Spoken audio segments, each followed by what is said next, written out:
quand j'étais au lycée, j'étais follement amoureux de la pom-pom girl en chef, et pendant un certain temps, j'ai pensé qu'elle m'aimait. Nous avions chacun 18 ans. Je pensais que nous étions le couple parfait et je savais que nous étions destinés à être ensemble pour le reste de notre vie. Tout au long de l'année scolaire, vous ne pouviez pas mettre un morceau de papier entre nous, c'est dire à quel point nous étions proches. Un soir de mai, je suis passée devant sa voiture sur le parking de l'école. Je n'arrivais pas à comprendre pourquoi sa voiture était garée là, parce qu'elle était censée être avec les Pom-Pom Girls à un match de baseball ce soir-là. Alors que je m'approchais de la voiture, elle semblait trembler. En regardant par la fenêtre, mon monde s'est effondré. L'amour de ma vie était de m'amuser avec un idiot. Alors que je courais sur la route, errant sans bus, une partie de moi a envisagé de secouer brusquement le volant vers la droite. Il y avait beaucoup d'arbres contre lesquels je pouvais m'écraser. Mais je ne l'ai pas fait et je suis rentrée chez moi. Peut-être que mes parents auraient de bons conseils sur la façon de gérer mon cœur brisé. Quand je suis rentrée à la maison, mes parents n'étaient pas là. Au lieu de cela, il y avait une note indiquant qu'ils sortaient à l'un de leurs rendez-vous et qu'ils rentreraient tard. C'était comme si un linceul de tristesse était descendu sur moi. Je suis allée dans le bureau de mon père et j'ai essayé la porte du coffre-fort. Je savais qu'il contenait son fusil à grenaille, un Beretta de calibre 12 à double canon et un pistolet de service laissé par ses jours dans la police. La précaution de mon père en verrouillant ses armes à feu m'a peut-être sauvé la vie cette nuit-là. J'étais tellement bouleversée. Maintenant, en tant qu'adulte, en repensant à cette nuit-là, je me demande pourquoi cela m'a tant affectée. Mais le cerveau des adolescents n'est pas réputé pour sa rationalité, et ce qui semble insignifiant pour un adulte peut être accablant pour un jeune de 18 ans. Je me suis allongée sur mon lit, attendant le retour de mes parents, mais je me suis endormie. Je me suis réveillée le lendemain matin, toujours habillée et recouverte d'une couverture. Lorsque j'ai ouvert le store de la fenêtre, la lumière du soleil du matin a pénétré dans la pièce. C'était une magnifique journée de printemps. En descendant les escaliers et en entrant dans la cuisine, j'ai vu ma mère préparer le petit déjeuner et mon père lire le journal avec une tasse de café immuable à la main. Vous pouviez dire à leur apparence et à leur langage corporel que la soirée de rendez-vous était un succès. Ces deux personnes s'aimaient encore après 25 ans de mariage. J'étais submergée de honte à l'idée de la douleur qu'ils subiraient si, en rentrant à la maison, ils trouvaient le corps ensanglanté et sans vie d'un de leurs enfants. Nous avons passé l'heure suivante à parler. J'ai eu la chance d'avoir ce genre de relation avec mes parents. J'ai quitté la table avec une compréhension plus profonde de ma propre importance et de mes plans pour l'avenir proche. Je n'ai pas dit un mot de plus à la fille. Toute tentative de sa part de me parler se heurtait à un silence glacial. J'y ai pensé, mais je ne lui ai même pas demandé de me rendre le collier coûteux que je lui avais offert le mois précédent pour son 18e anniversaire. Un collier pour lequel j'avais dépensé un mois de salaire alors que je travaillais à temps partiel à l'épicerie locale. Après une semaine de ce traitement, elle s'est tenue devant ma porte d'entrée, les larmes aux yeux. Ma grand-mère était dans la maison ce jour-là et a ouvert la porte. Après avoir écouté les supplications de la fille, ma grand-mère a simplement dit « Que attendez-vous, jeune femme ? Vous avez été surpris en train de vous amuser avec un autre gars ? Mon petit-fils ne va pas rester les bras croisés et se ridiculiser. Vous feriez mieux de continuer votre vie parce que Jeff l'a fait. » Sur ces mots, elle ferma la porte. Il était trop tard pour trouver un rendez-vous pour le bal de promo. Mon ex-petite amie a suivi ce creep. Je ne sais pas s'ils ont passé un bon moment à la danse, mais leur cours est après le bal de fin d'année. Quand il les a remplacés, je suis sûre que le sucre dans le réservoir d'essence a peut-être encore retardé leur plaisir. Cette histoire a eu un impact durable sur moi. Je suis devenu un peu plus froid, moins émotif et j'ai juré de ne plus jamais être un imbécile. Plus d'un intérêt amoureux florissant a été interrompu lorsque j'ai senti qu'on ne pouvait pas compter sur une fille pour sa fidélité. 10 ans plus tard. Jeff, qu'est-ce que c'est que ça ? Ma femme, Emma, se tenait au-dessus de ma chaise, tenant un morceau de papier dans une main et un livre usagé dans l'autre. Je n'avais pas eu le temps de lire ce livre, récemment acheté en ligne chez un libraire d'occasion, il était assis dans la bibliothèque avec les autres sur mon étagère à lire. Pour une raison quelconque, j'ai ignoré l'article et je me suis concentrée sur le livre parce que c'est ce que je pensais qu'elle demandait. Mais j'étais perplexe parce qu'Emma ne s'énerve jamais quand j'achète des livres.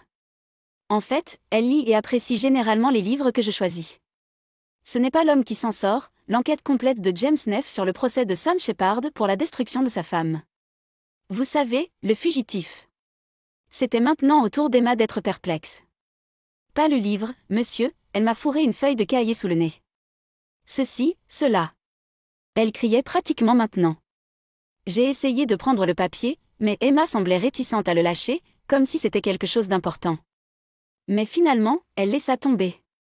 Je me suis levée de ma chaise de lecture en cuir, j'ai mis de côté le procès de Kafka que je lisais et j'ai lu les mots sur le papier. Ils étaient écrits à la main dans une cursive distinctement féminine. Jeff, tu dois divorcer de cette sorcière avec laquelle tu es marié avant qu'elle ne te rende tellement fou qu'un jour tu la détruises. Je t'attendrai, mais pas pour toujours. Ton amour, papa. Post-scriptum. Juste pour que vous sachiez, nous nous sommes amusés une dernière fois jusqu'à ce que je voie les papiers du divorce. Signé. J'ai relu la note 2 fois, essayant de donner un sens à tout cela. Serait-ce vraiment la blague de quelqu'un? J'ai levé les yeux de la note et j'ai vu le feu dans les yeux d'Emma. Emma, je n'ai aucune idée de qui cela vient ou de ce que cela signifie. Où avez-vous trouvé cela? Emma me tendit le livre. C'était dans votre livre. Ne jouez pas à l'idiot juste parce que vous avez été trop stupide et que vous l'avez laissé là. J'ai passé la demi-heure suivante à essayer d'expliquer que le livre avait été acheté en ligne et que je n'avais pas eu l'occasion de le feuilleter. La note devait avoir appartenu à l'ancien propriétaire, mais quelles sont les chances que le nom du propriétaire corresponde au mien? En parlant d'une tempête parfaite, le moment ne pourrait pas être pire. Tout d'abord, j'ai fait l'erreur de me rapprocher d'une collègue au bureau l'année dernière. Sharon Roberts et moi avons flirté un peu, et nous avons fini par sortir dîner un soir, notre premier dîner ensemble. Sharon est allée droit au but et m'a demandé en mariage. J'ai été tentée. C'était une époque où mon mariage avec Emma était au plus bas. Nous passions tous les deux trop peu de temps au mariage et trop de temps au travail à essayer de courtiser nos patrons. De plus, Sharon était comme un rêve devenu réalité.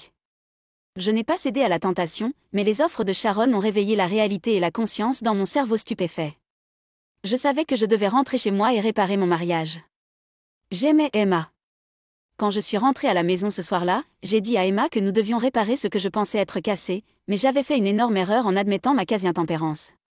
Les choses n'avaient pas été faciles depuis quelques semaines, mais j'avais réussi à convaincre Emma qu'elle était la seule femme de ma vie, et elle semblait me croire jusqu'à ce soir où Emma a trouvé la note dans le livre. Deuxièmement, j'ai travaillé davantage au bureau au cours des 3 derniers mois. C'était justifiable. Je cherchais une belle prime et peut-être une promotion si je pouvais terminer le projet en cours dans les délais et le budget imparti. J'avais un certain nombre de bonnes raisons de vouloir cette promotion, mais l'une d'entre elles l'emportait sur toutes les autres. Ce n'était un secret pour personne que les parents d'Emma pensaient qu'elle avait épousé un homme en dessous de son rang. Le père d'Emma était directeur financier de la plus grande banque indépendante de l'État. Il est allé dans une école de l'Ivy League. La mère d'Emma était diplômée de l'université Vassar. Emma est allée à Princeton. Je suis diplômée de l'université d'État de Kent. Mon MBA de Wharton n'a guère fait de différence dans le monde de ses parents. Si j'avais été promue, j'aurais déjà été en route vers le sommet. Mais ces derniers temps, le temps passé loin de chez soi était devenu un point de discorde. Troisièmement, Emma a passé plus de temps ces derniers temps avec sa mère, une femme qui ne m'a jamais regardée chaleureusement, moi ou ma relation avec sa fille. La semaine dernière, Emma et moi avons eu une grosse dispute à propos du temps passé au travail. Des mots furent dits, et des mots désagréables des deux côtés. Mais le pire, c'est que quand Emma a dit que sa mère avait raison à mon sujet, que j'étais une triche et indigne d'elle, j'ai traité sa mère de sorcière. Oui, j'ai utilisé le même mot que l'auteur de la note énigmatique a utilisé pour décrire l'autre femme de Jeff. Ce cauchemar aurait-il pu être pire? Oui, c'est possible, et c'est ce qui s'est passé. Maintenant, vous, le lecteur, remettez probablement en question l'exactitude de mon histoire. Beaucoup d'entre vous, et presque toutes les femmes qui lisent, pensent abandonner. Vous vous êtes fait prendre. Mais je jure que je suis innocent. J'ai fini par m'endormir sur le canapé, sans jamais pouvoir convaincre Emma que la note n'était pas la mienne. Emma a verrouillé la porte de notre chambre. Jeudi, je suis allée travailler et j'ai dit à mon patron que je devais renoncer à un peu d'heures supplémentaires. Il a divorcé et a dit qu'il me comprenait. J'ai apporté un bouquet de fleurs à Emma. Au moins, elle ne les a pas jetées à la poubelle et m'a même remercié quand elle les a mis dans le vase. Nous avons dormi ensemble cette nuit-là, mais le givre dans l'air a persisté. Vendredi soir, les choses n'avaient toujours pas dégelé. Emma a décidé de passer le week-end chez ses parents. Cela n'aiderait pas. J'ai demandé à Emma de ne pas y aller, mais elle a dit qu'elle avait besoin de temps pour se calmer et réfléchir. J'ai failli dire que sa mère était la dernière personne avec qui elle devrait être pour se calmer et y réfléchir, mais j'en savais assez pour garder le silence. Cela n'avait aucun sens de la retourner contre elle-même, ce qui arrivait toujours quand il s'agissait de sa belle famille. J'ai passé le week-end à regarder ses fleurs et à réfléchir à ce qui aiderait à réparer mon mariage. J'ai fait de longues promenades avec notre chien Samson et j'ai beaucoup pensé à quel point j'aime vraiment Emma. Samedi soir, je lui ai envoyé un SMS. Envisageriez-vous de consulter? La réponse a été courte. Nous parlerons quand je rentrerai à la maison dimanche soir. Le dimanche est venu et est parti. Dimanche soir, j'ai reçu un deuxième message. J'ai trop bu au dîner. Nous serons à la maison lundi. J'ai commencé à me mettre en colère. J'étais innocent, bon sang. Je savais qu'un week-end chez sa mère était une mauvaise idée. Le lundi, Emma est rentrée tôt le matin, juste avant que je parte au travail. J'ai reçu un baiser peu convaincant et un « je te parlerai ce soir », après quoi elle a couru à l'étage pour se changer pour son travail. J'ai travaillé une journée complète le lundi, mais j'ai quitté le travail à temps pour préparer des plats chinois à temps pour qu'elle prépare de la nourriture chinoise au moment où elle franchissait la porte à 7 heures. Le repas était calme, pas amical, mais relativement poli. Nous avons ouvert les biscuits de fortune, j'ai versé quelques verres d'apéritif et Emma a commencé la conversation. « Jeff, je ne te fais pas confiance, et ce n'est pas la meilleure attitude à avoir envers ton mari. Maman dit que je devrais encaisser et partir. Laissons votre mère en dehors de cette conversation. Vous savez qu'elle ne m'a jamais aimé. Limitons-le à ce dont vous et moi avons besoin. J'ai besoin d'espace et de temps pour réfléchir. Je vous suggère d'emménager dans la chambre d'amis jusqu'à ce que nous ayons tout réglé. » Je détestais cette idée. Quel couple marié résout les problèmes en dormant dans des chambres séparées? Qu'en est-il de ce que j'ai suggéré? Conseil? Peut-être, mais pas pour le moment. En ce moment, j'ai besoin de temps pour penser par moi-même. Je ne pouvais pas m'en empêcher. Pensez-vous par vous-même, incluez-vous votre mère? Ma mère ne me souhaite que du bien. Si j'ai besoin de parler à ma mère, je le ferai. C'était la fin. J'ai déménagé mes affaires dans la chambre d'amis et je n'ai jamais pu dormir cette nuit-là. En regardant en arrière, tout d'abord, un peu d'histoire. J'ai rencontré Emma alors que je faisais du travail de consultante pour une organisation non gouvernementale, une ONG, où elle était stagiaire. C'était l'année suivant l'obtention de mon diplôme de Wharton, l'un des 4 grands cabinets comptables m'a embauché, et après ma première année, j'ai été chargée d'aider l'ONG avec ses systèmes informatiques. C'était un travail pro bono. Notre directeur régional faisait partie du conseil d'administration de l'ONG, et j'y ai été affectée pour la durée du changement. En fin de compte, tout s'est bien passé. L'ONG a eu un nouveau système de serveur et j'ai rencontré ma future épouse. Emma Taylor serait en dernière année à Princeton à l'automne et passerait l'été en tant que stagiaire non rémunérée. Plus je passais de temps avec cette femme, plus je tombais amoureux. Nous sommes sortis ensemble tout au long de cet été. Emma était intelligente, confiante, et surtout, avait le corps et le visage d'un ange secret victorieux. Bien qu'Emma vienne d'un milieu de classe supérieure, j'ai été particulièrement impressionnée par la façon dont elle traitait tout le monde dans le bureau, des employés masculins au président. Il y avait toujours un mot gentil, merci ou autre. Physiquement, Emma était hors de ma ligue. Je suis un beau gars et assez grand pour jouer au poste de défenseur à Kent State. Emma a 5 minutes 10 secondes à l'air bien à côté de mes 5 minutes 10 secondes, même quand elle portait ses talons de 5 pouces. Là où nous divergeions, c'était dans le statut social. Emma était enfant unique dans un ménage bifamilial dont les origines n'étaient généralement pas les mêmes que celles de mes parents de la classe moyenne. Ma mère enseignait en 2e année dans une école catholique et mon père possédait un magasin de mécanique.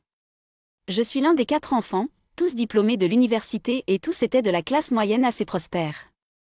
Maman et papa étaient à juste titre fiers de leurs enfants.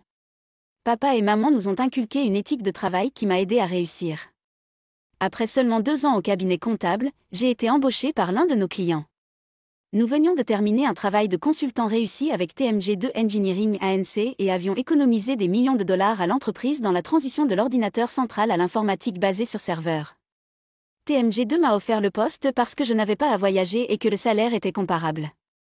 Je travaille toujours chez TMG2, maintenant en tant que chef de projet dans le département des technologies de l'information. Mon projet au moment de la rédaction de cet article était de migrer nos systèmes vers le nouveau concept de cloud computing. Peu d'entreprises de notre taille étaient passées au cloud. J'ai dû convaincre le conseil d'administration de le faire, et si cela fonctionnait comme je l'espérais, et si je promettais au conseil, j'avais une chance d'obtenir le poste proposé de DSI. Jusqu'à présent, le département informatique était dirigé par le directeur financier, et il avait été un fervent partisan de ce nouveau poste. Mardi matin, je me suis réveillée dans la chambre d'amis. Il m'a fallu quelques instants pour me repérer, mais quand je suis descendue, le café était prêt. Emma était à l'étage sous la douche. J'ai envisagé de la rejoindre un moment, mais j'ai décidé de lui donner le temps qu'elle avait demandé. Après avoir bu une tasse de café, je me suis dirigée vers la salle de bain des invités et j'ai commencé à me préparer pour le travail. Toute la semaine, la relation est restée tendue. Emma avait passé de longues journées au travail, alors j'ai décidé de faire de même et de reprendre mon projet. Je pense que mon patron était content.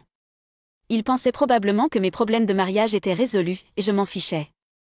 Vendredi après-midi, j'ai envoyé un texto à Emma. Puis-je vous inviter à dîner ce soir? Vous choisissez le restaurant.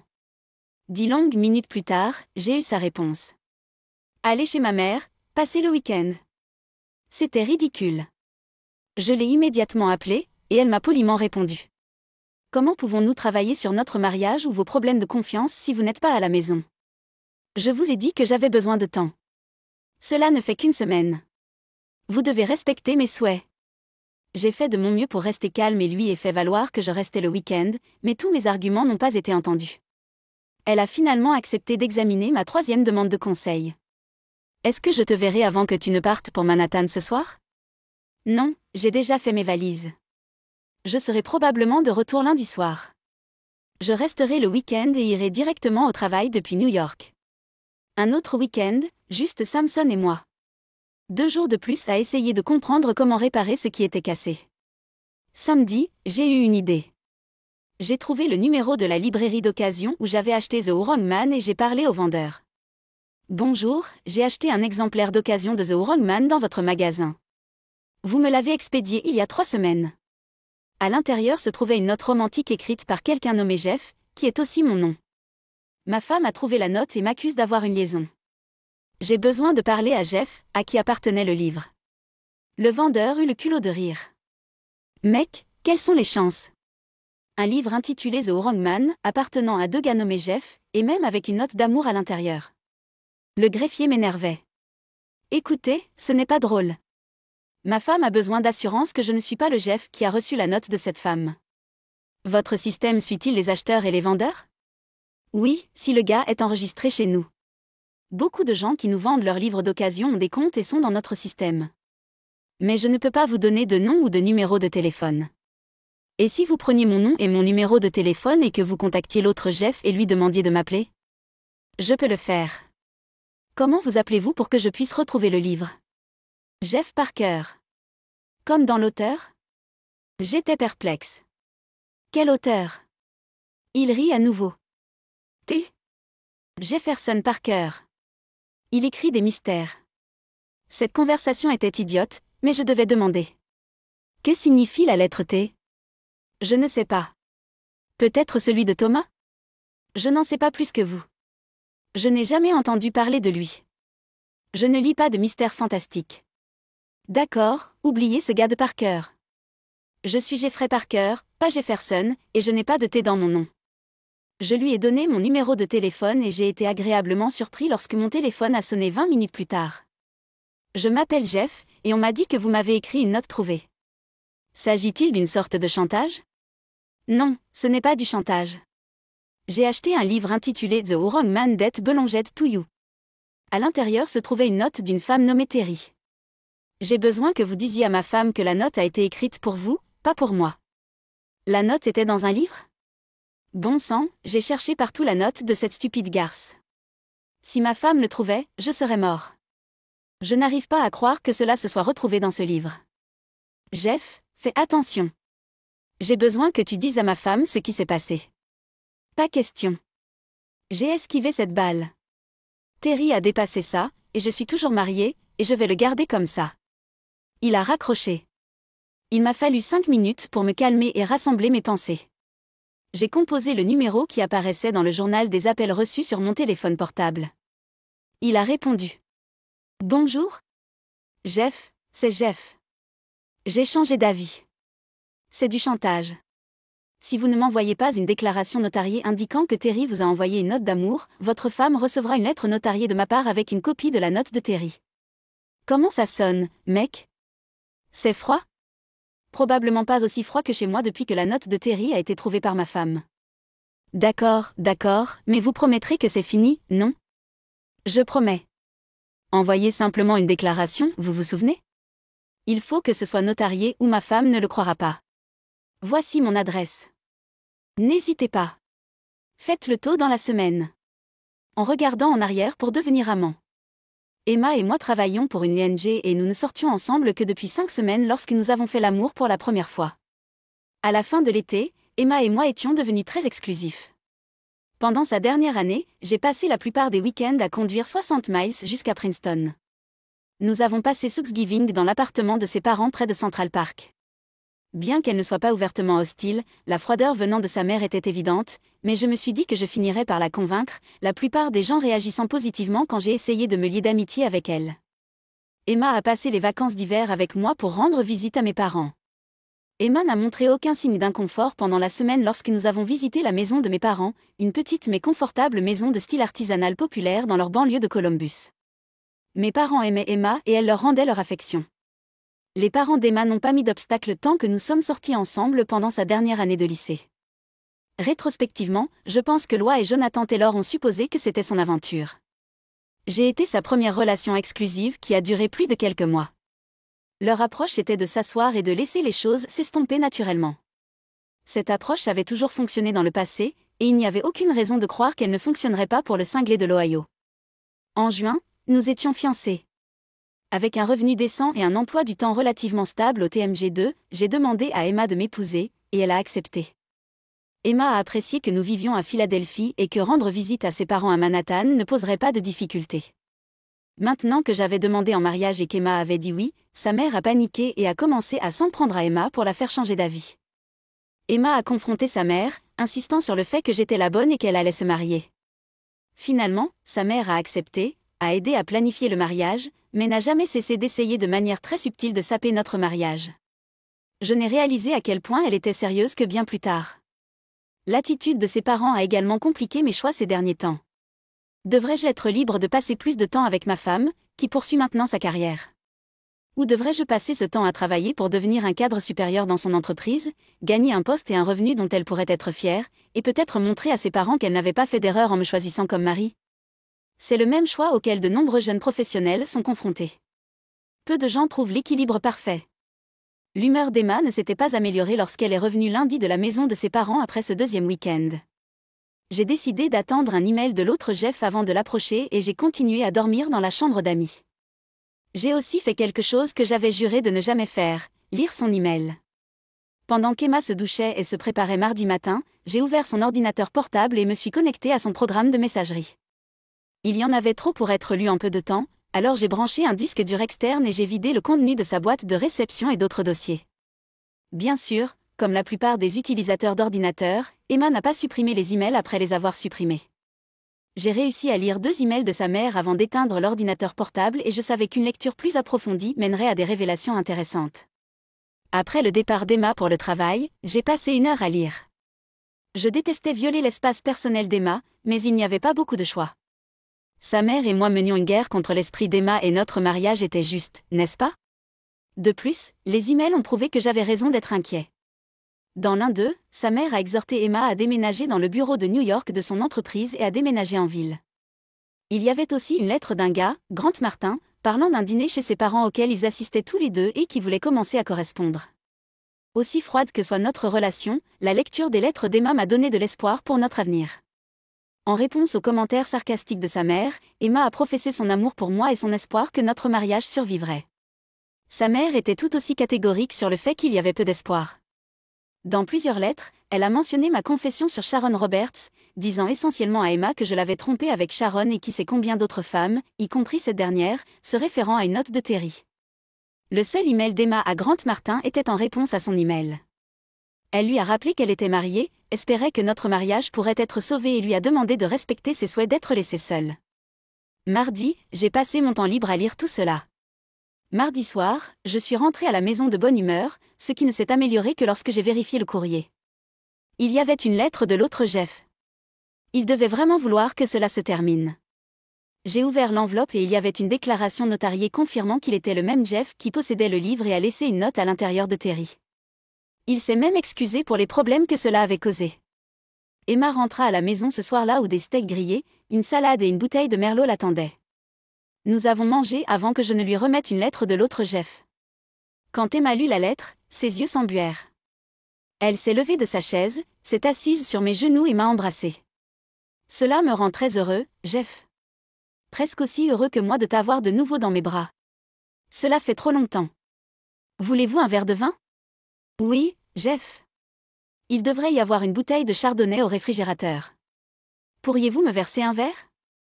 Bien sûr, y a-t-il de l'eau? Non, je ne veux pas uriner toute la nuit. Juste du vin, merci. Je suis descendue à la cuisine, lui ai versé du vin et me suis pris une bière.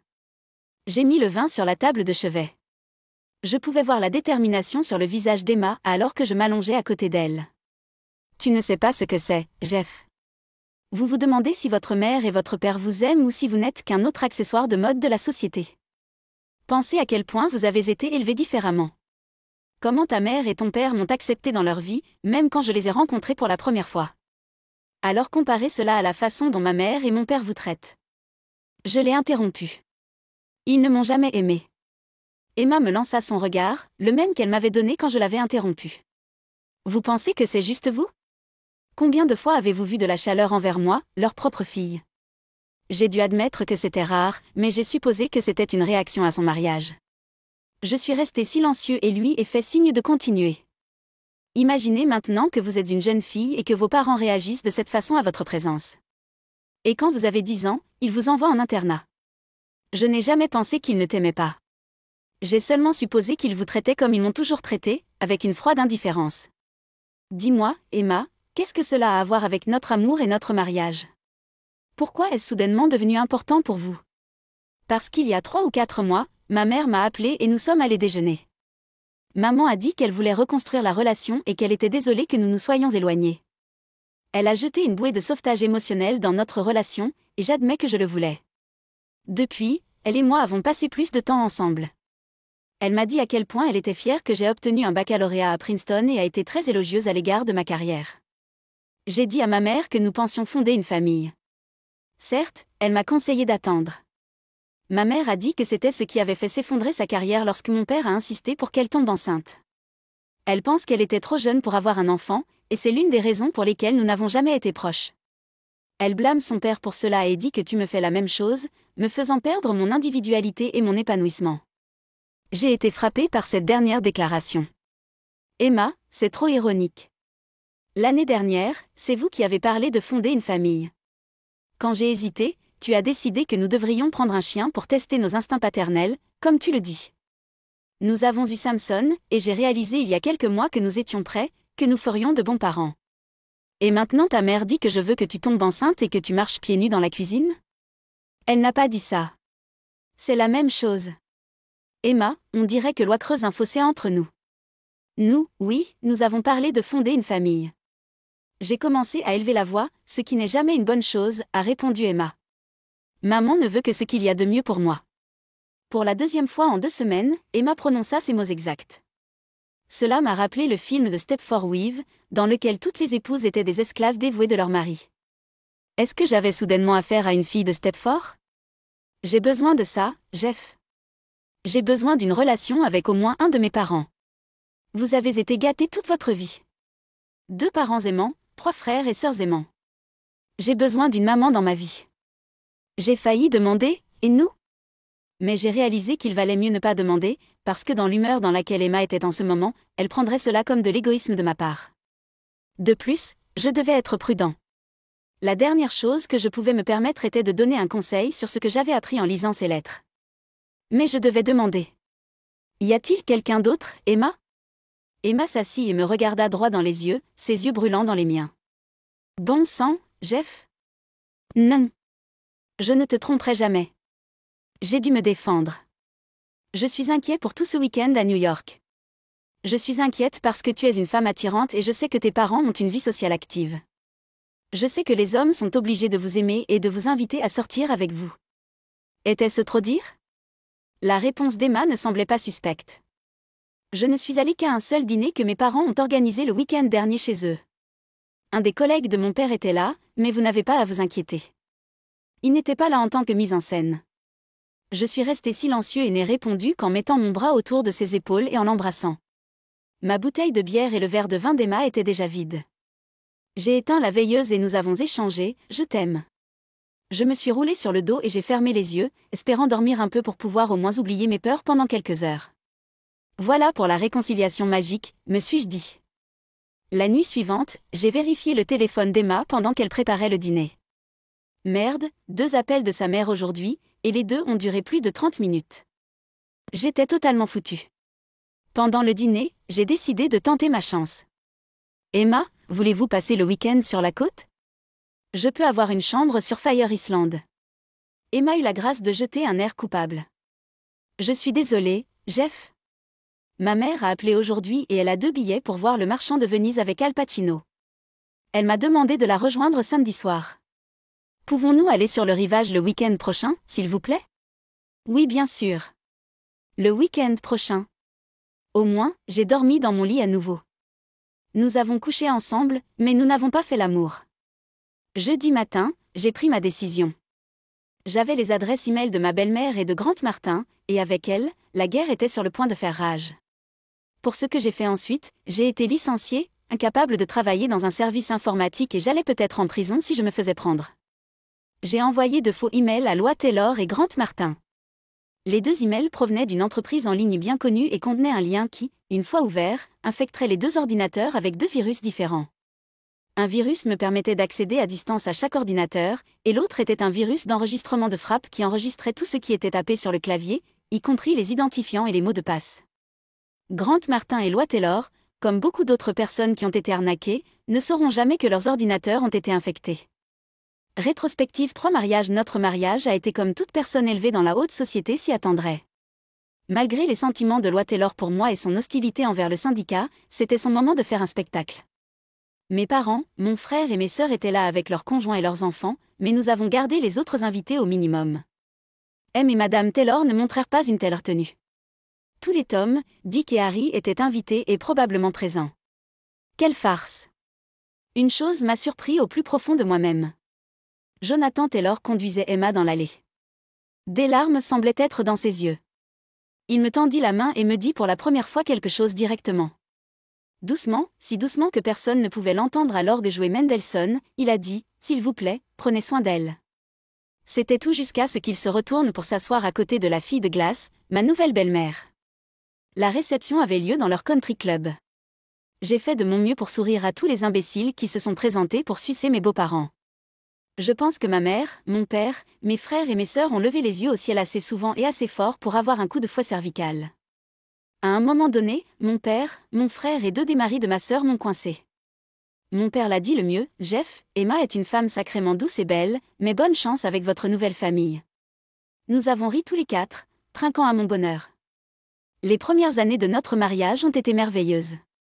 Des hauts et des bas, mais Emma et moi avons connu le succès dans les carrières que nous avions choisies et avons finalement réussi à trouver un équilibre décent entre le travail et le plaisir. Je suppose que ses parents avaient demandé une trêve. Comme nous vivions à Philadelphie, suffisamment loin de Manhattan pour que les interruptions constantes soient gênantes, la trêve a tenu jusqu'à très récemment. Récemment, nous avions même commencé à parler d'enfants, mais étant des citadins suréduqués et surrémunérés, nous avons fait ce que tous les couples font dans une situation similaire. Nous avons eu un chien pour nous assurer que nous étions prêts pour la parentalité. Vient ensuite la grande décision, chien de sauvetage ou race pure. Nous avons probablement passé autant de temps à discuter de notre choix qu'à acheter notre premier appartement. En fin de compte, nous avons fait un compromis, ce qui signifie que nous avons eu un chiot dont Emma est tombée amoureuse lors d'un week-end de voyage dans la région viticole des Finger Lakes.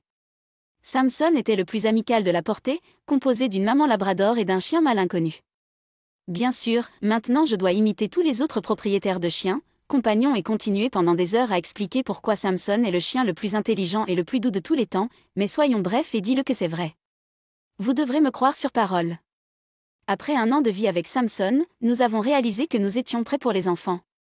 Emma était prête à laisser tomber la pilule quand la merde a frappé le ventilateur. Jeudi soir, Grant et Loi avaient ouvert mes faux emails et les 2 ordinateurs étaient infectés par 2 virus. J'étais maintenant capable de lire tous leurs emails. Ce que j'ai appris m'a époustouflé. Grant Martin avait une liaison avec la mère d'Emma. Il n'y avait pas d'expression sincère de passion ou d'amour, juste quelques lettres organisant des réunions secrètes. Je n'ai pas eu le temps jeudi soir ou vendredi de fouiller dans les différents dossiers. J'avais besoin de me concentrer sur mon projet au travail, mais j'ai trouvé une lettre très importante de Loi à Grant. Subvention. J'ai joint à cette lettre les billets électroniques pour la pièce de samedi. Essayez de vous rappeler que ce n'est pas un rendez-vous pour Emma. Tu me fais juste une faveur en emmenant Emma alors que je fais semblant d'être malade samedi. Bonne chance. Soyez aussi charmant que jamais et elle commencera à réaliser quel perdant elle a épousé. Loi. J'ai ouvert la pièce jointe et j'ai trouvé un PDF avec 2 billets pour la représentation de samedi du Marchand de Venise. Cet email n'a fait qu'ajouter au mystère. Si ma belle-mère s'amuse avec Grant Martin, pourquoi lui organise-t-elle un rendez-vous avec Emma? Je ne suis généralement pas connue pour mon esprit douteux, alors peut-être que la réponse était insondable pour mon cerveau simple. J'ai décidé d'aller à New York et de découvrir par moi-même jusqu'où cela pouvait aller. J'ai préparé Samson pour une nuit dans un chenil local et j'ai dormi très profondément. Le lendemain matin du départ d'Emma, j'ai pris le train Amtrak pour Manhattan et j'ai commencé à envisager mes options. J'aimais toujours Emma et je pensais qu'il devait y avoir un moyen de sauver notre mariage. Au moment où je suis arrivée à Penn Station, j'avais un plan d'action prêt. J'ai acheté une casquette et une veste de baseball des Yankees, un appareil photo bon marché et un sac d'amandes. Quand j'avais 2 heures à perdre, je suis entrée dans une épicerie de la 43e rue qui servait un excellent reban. J'ai essayé de ne pas boire trop de café ou d'eau. La nuit aurait pu être longue. À 6h30, je me suis assis sur un banc de parc en face de la maison de ses parents. Je n'étais pas assis là depuis plus de 15 minutes quand j'ai entendu une voix à côté de moi. « De quelle agence venez-vous » Je me suis retournée et j'ai vu une jolie femme debout là. « Que veux-tu dire » Eh bien, vous gardez évidemment un œil sur ce bâtiment. Je suppose que vous suivez quelqu'un. Alors, pour quelle agence de détective travaillez-vous ? Je ne travaille pas pour une agence. Les parents de ma femme vivent là-bas, et je pense qu'elle a l'intention d'aller à un rendez-vous avec un autre homme ce soir. Je regarde juste pour voir si elle va y aller ou non. Je suis désolée d'entendre cela, mais cela explique pourquoi vous êtes un si mauvais juge du caractère. Écoutez, ne soyez pas si évident, et quel genre d'appareil photo est-ce ? Il fallait être à 20 pieds d'eux pour obtenir un seul tir clair. Elle a ouvert la fermeture éclair de son manteau pour me montrer un joli Canon avec un zoom. Tenez, revenons à moi. Quand vous verrez votre femme la pointeur du doigt, je prendrai quelques photos décentes pour vous. Pourquoi m'aideriez-vous ? Pour les $100 que vous me donnerez lorsque je vous les enverrai par courriel. Croyez-moi, ils vaudront votre argent. Qu'est-ce qui vous fait penser que je suis quelqu'un ? Parce qu'un quart des résidents de cette partie du parc sont des détectives privés qui surveillent l'un de ces 4 bâtiments de l'autre côté de la rue. Plus la casquette des Yankees. Tous les détectives privés qui viennent en ville portent une casquette des Yankees ou des Mets, pensant que c'est comme ça qu'ils s'intégreront. Je t'ai pris pour un détective privé d'une petite ville, à la poursuite d'une femme brutale, mais je ne pensais pas que tu deviendrais un connard. Ces mots lui faisaient mal, mais elle continua son monologue. Cette partie de la ville est un foyer d'escrocs et une mine d'or pour les détectives. Trop d'argent et trop peu de moralité. Tout le monde ici a le droit. Je surveille le bâtiment à côté du vôtre, attendant qu'un riche avocat sorte avec sa maîtresse. Sa femme est à l'extérieur de la ville et nous a embauchés pour obtenir des preuves de ce qu'il fait. Peut-être a-t-il un accord prénuptial. Je serai encore là ce soir pour les photographier tous les deux en train de revenir du dîner. La nuit va être longue. Elle tendit la main. Je suis Karen avec un E. J'ai regardé le bâtiment d'Emma pendant que mon nouvel ami parlait. Des hommes et des femmes entraient et sortaient, le portier ouvrant la porte d'entrée et les portes des taxis ou des limousines pour les locataires. Je ne savais pas à quoi ressemblait Grant, alors tout ce que j'avais à faire était d'attendre qu'Emma sorte et de voir avec qui elle était. Dès que Karen a terminé son introduction, Emma est sortie avec un homme que j'ai supposé être Grant. Les voilà. Karen a pris son appareil photo et a cliqué plusieurs fois sur l'obturateur. Elle était tellement rapide. Elle a dû recevoir au moins 4 coups de feu avant qu'il ne monte dans le taxi et ne se dirige vers le sud. J'ai compris. Quoi encore ? Maintenant, je me concentre sur le bâtiment d'Alexandra côté. D'après ce que je peux dire, c'est un peu tôt pour eux. Allons ici et asseyons-nous une minute. Nous sommes allés nous asseoir sur un banc de parc en face du bâtiment voisin. Tout d'abord, si vous m'envoyez votre adresse email, je vous enverrai des photos. Cela vous en coûtera 100. Si vous voulez, je prendrai des photos quand ils reviendront et si je peux les obtenir, êtes-vous prêt à vous en séparer d'une autre centaine ? Sûr. D'accord, voici le truc. Si vous me donnez le nom du connard, pour 300 autres, je ferai un peu de recherche et je vous donnerai un peu d'informations. Si nous faisons cela, nous devons signer un contrat pour le rendre légal. Je vais signer un contrat avec votre agence ? Non, je suis freelance. Aujourd'hui, je travaille comme sous-traitant pour l'agence que la femme de l'avocat a embauchée. Et c'est bien pour moi de vous embaucher et pas l'agence? Oui. Tant que cela n'interfère pas avec mon travail contractuel, je peux m'occuper de mes propres affaires. Ce n'est pas un conflit. J'ai envoyé mon adresse email et le nom complet de Grant à Karen. Nous avons discuté pendant un moment. Pour une raison quelconque, j'ai raconté à Karen tout le contexte de la raison pour laquelle j'essayais de sauver un mariage qui semblait être dans la merde. Karen s'est avérée être une grande auditrice. Ma curiosité a pris le dessus. Comment cette petite dame s'est-elle retrouvée détective privée? Mes idées préconçues, basées sur mon amour du film noir et des films policiers des années 40, m'ont fait imaginer Sam Spade ou Philip Marlowe. Karen a ri quand j'ai posé ma question. J'ai passé 15 ans avec le NIPD. Les 6 dernières années dans la division du renseignement, travaillant dans la lutte contre le terrorisme. J'ai reçu une balle dans la jambe, j'ai tout perdu sous le genou et je me suis retrouvée en invalidité. Elle se pencha et remonta la jambe de son pantalon. Bon sang, c'était une prothèse. J'ai décidé d'utiliser ce que j'ai appris pour gagner de l'argent, mais aussi pour établir mon propre horaire de travail. Cela fonctionne jusqu'à présent. Je travaille rarement le week-end comme je le faisais aujourd'hui. C'était une faveur spéciale pour un ami de l'agence. Pendant qu'elle parlait, Karen a sorti à nouveau son appareil photo et a commencé à prendre des photos du couple montant dans la limousine de l'autre côté de la rue. Allez-vous les suivre au restaurant? Non, ce n'est probablement pas le genre d'endroit où vous pouvez obtenir quelque chose sans vous faire prendre. Je vais manger un morceau dans la rue voisine, puis je m'assois ici et j'attends qu'ils reviennent.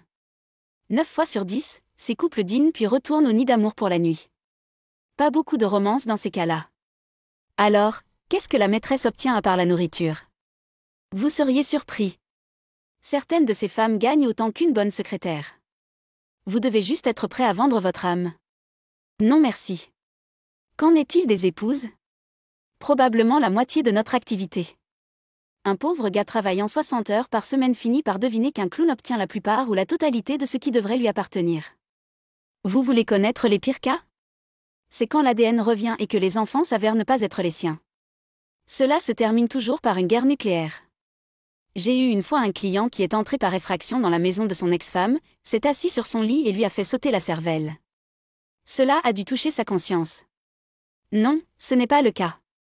Ce pauvre gars ne savait pas que sa femme était hors de la ville. Le corps a été trouvé par la foutue gouvernante. Au moment où l'ex est rentré à la maison après une semaine de spa à Cannes, la maison était propre, les murs repeints. Pas beaucoup de fins heureuses dans ce métier. Nous nous sommes assis une minute de plus après cela, je me demandais si mon histoire allait mal se terminer. Je n'allais pas me faire sauter la cervelle, mais si nous divorcions, ma femme me manquerait. Écoutez, ne vous méprenez pas. Si vous allez prendre une collation, puis-je en avoir une? Elle m'a regardé un moment avant de répondre. Non, Jeff. Rentrez chez vous. Je vais retrouver mon mari au restaurant. Je lui ai déjà envoyé un texto et il sera là dans 10 minutes. Karen pointa son annulaire. Quel détective je suis. Je n'ai même pas remarqué la bague. Nous nous sommes levés du banc du parc et avons commencé à nous promener. Je remarquais maintenant que je boitais un peu. Je suppose que j'étais obsédée par moi-même, me vautrant dans l'apitoiement sur moi-même. J'ai décidé de parler d'autre chose que de moi-même. Cela doit être difficile d'être marié quand vous voyez toute cette laideur. Cela affecte-t-il votre mariage? Cela affecte beaucoup de mes collègues. Certains ne peuvent pas faire face à toutes les conneries qu'ils voient. J'ai beaucoup de chance. Mon mari, Bill, c'est ce que je vis au travail. Il fait à la fois de petites et de grandes choses pour s'assurer que je sais que je suis aimée. Prenez ce soir, par exemple. Je sais que sa mère surveille nos 2 garçons pour qu'ils puissent me rencontrer ici et dîner rapidement ensemble. Nous avons continué à marcher et à parler. En approchant du restaurant, j'ai distingué la silhouette d'un grand homme. En nous rapprochant, j'ai réalisé que Bill était un homme très mince et beau. Il était de ma taille mais pesait probablement au moins 30 livres et cela ressemblait à du muscle. Karen l'a entouré de ses bras et il s'est penché pour l'embrasser mais a gardé les yeux sur moi. Bill, voici mon nouveau client, Jeff. Jeff, voici mon mari, Bill. Nous nous sommes serrés la main, nous nous sommes tous les deux regardés dans les yeux et nous nous sommes serrés la main fermement mais pas trop fort. Bill parla le premier. Laissez-moi deviner, tight end? Merde, tu es bon. Avez-vous joué? Non, j'ai fait de la lutte poids lourd à Penn State. Le sourire de Bill était facile. Il se retourna et alors qu'il serrait Karen dans ses bras, son sourire s'élargit et ses yeux brillèrent. Affamé ? Il m'a demandé. Non,